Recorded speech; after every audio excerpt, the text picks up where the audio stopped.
Outro tema também muito comum nas varas de família diz respeito às ações que tratam da convivência familiar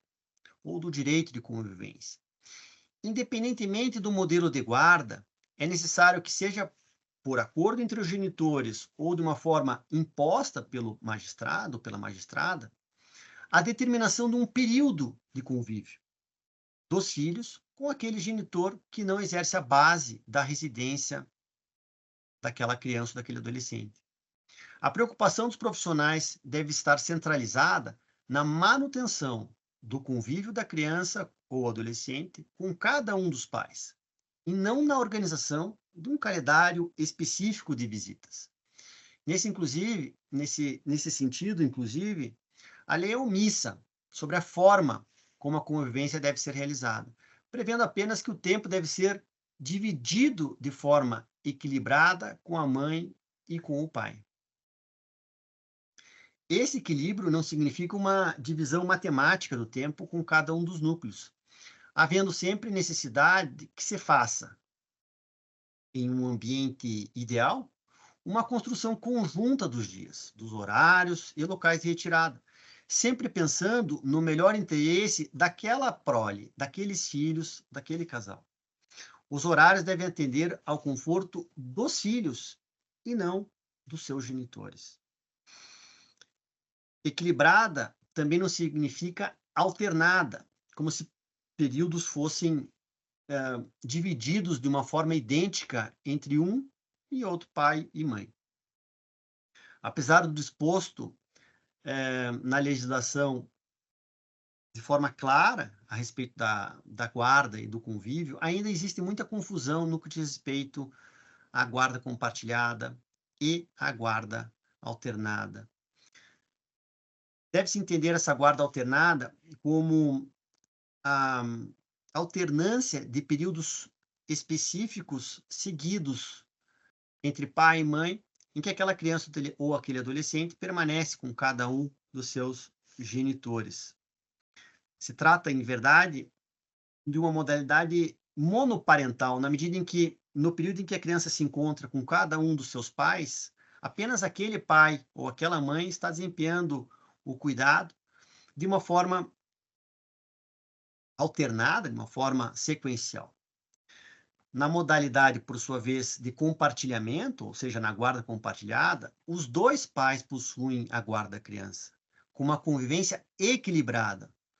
ou seja, o mais próximo possível com ambos os seus pais. Feita essa distinção, poderíamos perguntar: qual seria então o modelo de convívio a seguir em determinada situação? A resposta vai depender de um conjunto de fatores, dentre eles a própria rotina dos pais e dos filhos. De todo modo, o tempo equilibrado deverá permitir o entrelaçamento emocional dos filhos, não apenas com o genitor que não detém a base da residência, mas também com todos os demais parentes do outro grupo, daquele pai ou daquela mãe que não exercem a residência base da criança. É de extrema importância se perceber essa ampliação desse contato com todos os familiares do outro grupo familiar. Um outro tema que podemos abordar aqui nessa aula de hoje diz respeito aos contornos da violência doméstica nas varas de família, aos reflexos da violência doméstica nas varas de família. No que tange à atuação pericial em varas de família, nós podemos perceber em diversas situações específicas reflexos da Lei 11.340 de 2006, que é a Lei Maria da Penha, no que diz respeito, por exemplo, à convivência dos filhos com o pai acusado de agressão à mulher. Alguns homens, no decorrer dos processos de regulamentação de convivência que tramitam nas varas de família especificamente, se deparam com o fato de terem recebido em processos de natureza criminal, ou seja, em outros processos, que não da área de família, medida que os impede de ter contato com a sua prole, sendo, nesse caso, as partes orientadas pelo juízo da violência doméstica a buscar às varas de família para a resolução das questões que envolvem o divórcio, o que inclui o direito de convivência e a própria guarda de filhos. Essa medida, chamada medida protetiva, que impede a aproximação entre um homem e a mulher, e muitas vezes incluindo os próprios filhos, tem previsão na própria Lei 11.340 de 2006 e pode ser aplicada antes do julgamento do processo na área da violência doméstica, devido à acusação da mulher de ter sido vítima de violência pelo ex-marido ou pelo ex-companheiro. Muitas vezes, nesses casos, ou melhor dizendo, nesses casos, tal proibição ela vai se estender, como eu disse, ao próprio contato com os filhos, mesmo sem que tenha havido uma ameaça ou violência contra essas crianças ou esses adolescentes. É importante notar, então, nesse sentido, que até a decisão judicial ser proferida nas varas de família, especificamente, poderá ter transcorrido longo período sem o convívio entre pais e filhos, por conta da medida protetiva que foi concedida na área criminal. Mesmo nos casos em que o homem, ao final daquele processo, na seara da violência doméstica ou da seara criminal, é inocentado e a agressão não ficou comprovada. Com tudo isso, nós podemos perceber a importância de se explorar o viés relacional no lugar de se buscar ou de se colocar os sujeitos em lugares pré-fixados de vítima e culpados. A acusação de violência contra a mulher pode estar relacionada a questões referentes à parceria amorosa, sem se estender necessariamente aos filhos. São situações que certamente necessitam ser apuradas antes de gerar medidas que os afetem. Por isso, a pertinência da equipe realizar uma averiguação aprofundada das questões, distinguindo o que diz respeito ao relacionamento conjugal das relações estabelecidas entre pais e seus filhos. Entende-se que, certamente, a Lei 11.340 de 2006 se trata de um dispositivo para assegurar os direitos das mulheres. Contudo, seus desdobramentos junto aos filhos devem ser constantemente reavaliados, lembrando que conjugalidade e relação entre pais e filhos são categorias distintas. A não diferenciação entre a conjugalidade e a parentalidade tem acarretado também processos com alegações de alienação parental nas varas de família. Muitas vezes pais que alegam que foram injustamente acusados de violência porque sua ex-mulher não desejava compartilhar a guarda dos filhos, levam as questões relacionadas a atos de alienação parental aos processos judiciais.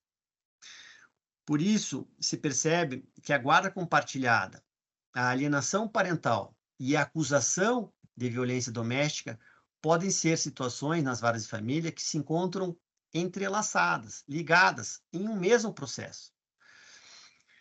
Daí a importância do trabalho dos profissionais técnicos, que, diante de toda essa complexidade das variáveis que podem estar em jogo em um processo judicial da área de família, podem apontar para a pertinência de uma cuidadosa avaliação, permitindo que o julgador ou a julgadora tome as decisões necessárias de uma maneira mais segura, protetiva, levando em consideração todos os direitos dos envolvidos, especialmente das crianças e do adolescente. Um outro ponto que muitas vezes chega até as varas de família são as questões relacionadas à alienação parental. Segundo o artigo 2º da Lei de Alienação Parental, a Lei 12.318 de 2010, pode-se entender a alienação parental como aquela interferência na formação psicológica da criança ou do adolescente, promovida ou induzida por um dos genitores, pelos avós, ou pelos que tenham a guarda, ou desculpe, que tenham a criança ou adolescente sob a sua autoridade, guarda ou vigilância, para que repudie genitor ou que cause prejuízo ao estabelecimento ou à manutenção de vínculos com este. Em resumo, quando da alienação parental, um dos genitores, ou quem tem a guarda daquela criança ou daquele adolescente, impulsiona o rompimento dos laços afetivos daquela criança ou daquele adolescente com o outro genitor ou genitora, criando sentimentos de ansiedade e temor nos filhos em relação ao outro genitor. Como exemplo, o artigo 2º da Lei 12.318 de 2010 considera que a alienação parental consiste, entre outras atitudes, em realizar a campanha de desqualificação da conduta do genitor, no exercício da paternidade ou maternidade, ainda, dificultar o exercício da autoridade parental, também dificultar o contato da criança ou do adolescente com o genitor, dificultar o exercício do direito regulamentado de convivência familiar, ainda omitir deliberadamente o genitor informações pessoais relevantes sobre a criança ou adolescente, inclusive aquelas escolares, médicas e alterações de endereço. Uma outra situação, apresentar falsa denúncia contra o genitor, situação muito grave, contra familiares deste ou contra vós, para obstar ou dificultar a convivência deles com a criança ou adolescente. E, por fim, a lei cita ainda a mudança do domicílio para um local distante, sem justificativa, visando a dificultar a convivência da criança ou do adolescente com outro genitor, com familiares ou com os avós. São todos exemplos de situações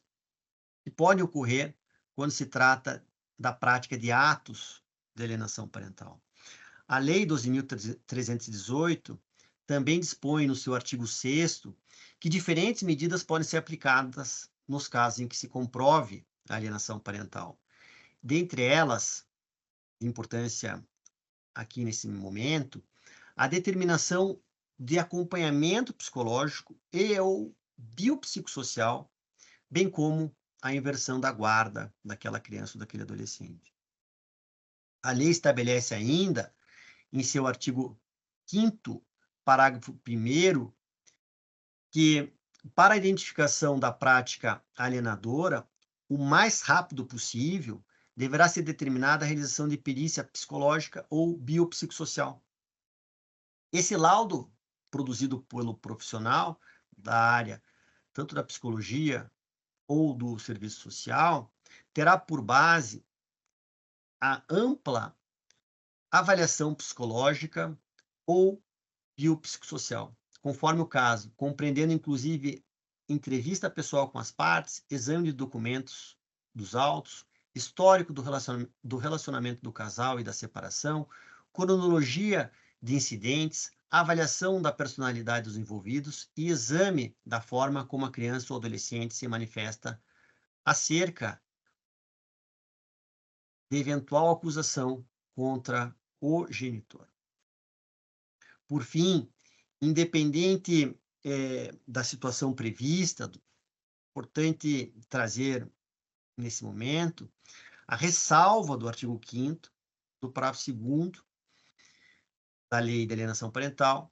no sentido de que a perícia seja realizada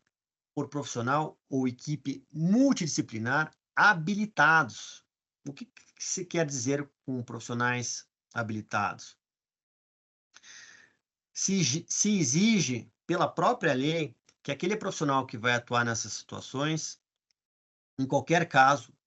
possua aptidão comprovada por histórico profissional ou acadêmico para diagnosticar atos de alienação parental. Essa ressalva é muito importante porque se o profissional muitas vezes não detém essa qualificação específica, isso pode ser levantado muitas vezes pelas partes do processo e questionado através da alegação de nulidades de eventual estudo feito por profissional que não reúna todas essas condições.